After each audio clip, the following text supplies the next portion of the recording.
So yesterday I finished deburring the block and cleaning it, and now it's time to stuff the bottom end with all the goodies. I've gone over every square inch of the entire block, removed all of the flash from the parting lines, just took a file and ran it across every single edge and every single corner. There's no sharp edges all around here, all down in there, I mean everywhere. On the sides, I mean everywhere. Every sharp edge, every point that I could feel. Now one of the things that Smedding Performance warned about was that when you do a stroker kit in these LS motors, the bottom of the cylinder right here needs to be properly deburred. Because with the stroker kit, the piston comes out of the bottom of the bore just a little bit more than rated from the factory. Let's dig into this question of stroking or not stroking a little bit for a second. When it boiled down to it, I could not find anything to convince me one way or another whether I should or should not go with the stroker motor.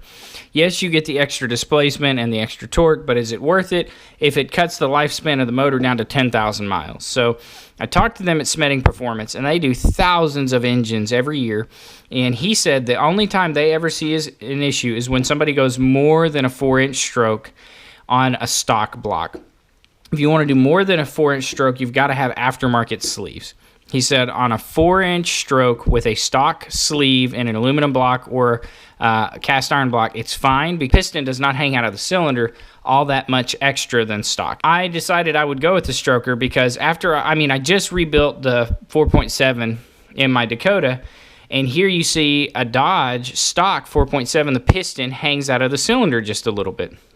Well, now here's my 4-inch stroke, and you can see it hangs out just a little bit as well. It hangs out a little bit more than my 4.7, but after talking to the guy at Smedding, he said this is not a big deal. He's done thousands of these with no reliability issues. So I decided, okay, that's worth it. I've got somebody with some experience telling me this isn't going to hurt it. I'm not doing too much.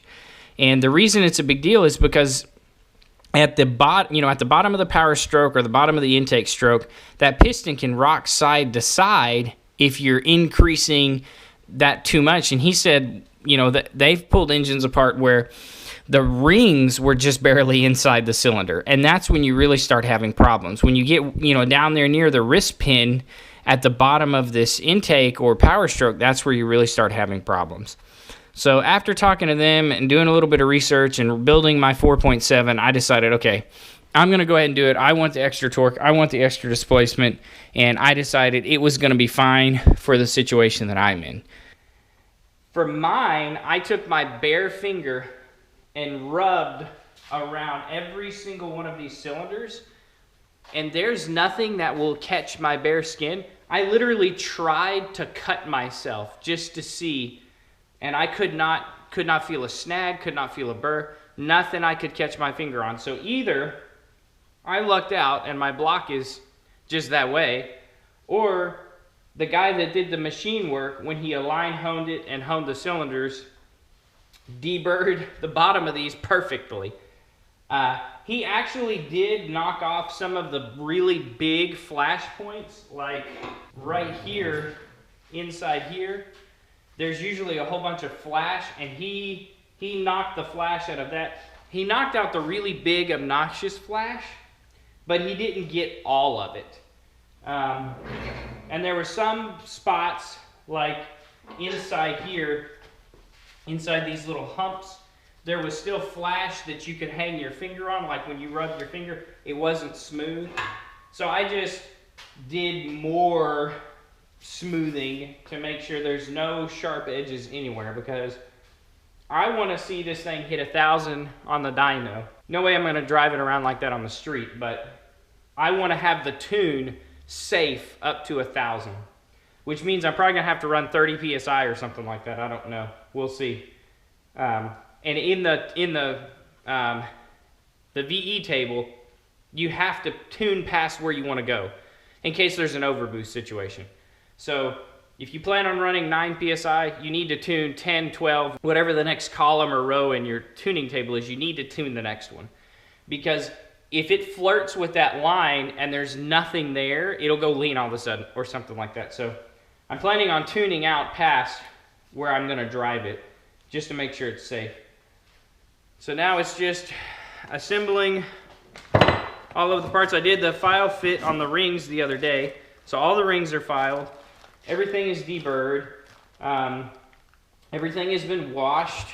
So now it's just a matter of assembling the pistons, putting the rings and putting the wrist pins and snap rings in there, lubricating those. I did double check all my clearances. So torque on these rods, I actually had to call the guy at Smetting because I could not find information anywhere on what they want the rods torqued to. So he said these ARP 2000 rod bolts in this rod, they want the torque at 85 foot-pounds. So I've checked my bearing clearance, so I've got a bearing in there, and I'm at 2/1000ths clearance between this and my crankshaft for the rods. And he said that's perfect. That's exactly where they want it, which you would expect because everything I'm using came as a kit. So you would expect them to be able to pick the bearings and the rods to go with the crank because they sell it all as a kit. And it did. All the clearances, all the main clearances came out perfect. So now it's just time to start stuffing pistons in the block. So I don't actually have a feeler gauge that goes up thick enough for all the recommendations. I saw several different recommendations, the least of which was like 30/1000ths, which I have a 35, but that just seemed a little bit tight because I saw all the way up to 80/1000ths on some people recognizing.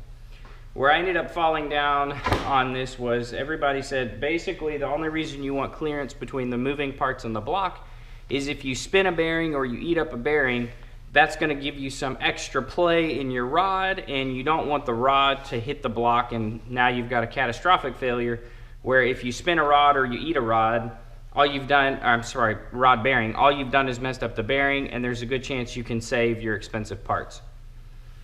So my bearings are about 60/1000ths thick, which just happens to be how thick the zip tie is, which I saw people say a welding rod, I saw people say a zip tie, I saw people say a paper clip, a bunch of different things, but this is pretty much the same thickness as my bearings.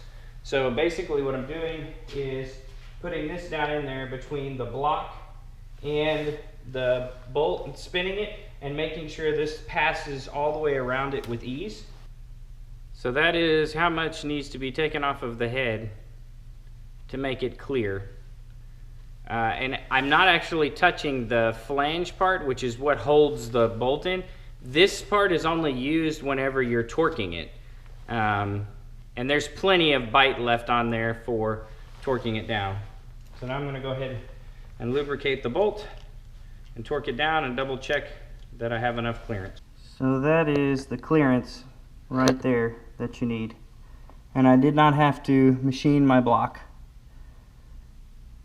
So, and I've done that to all of them across, you know, I only have to do it on one of them. Like that one right there is the one that I did, that one right there. And same process for all of them.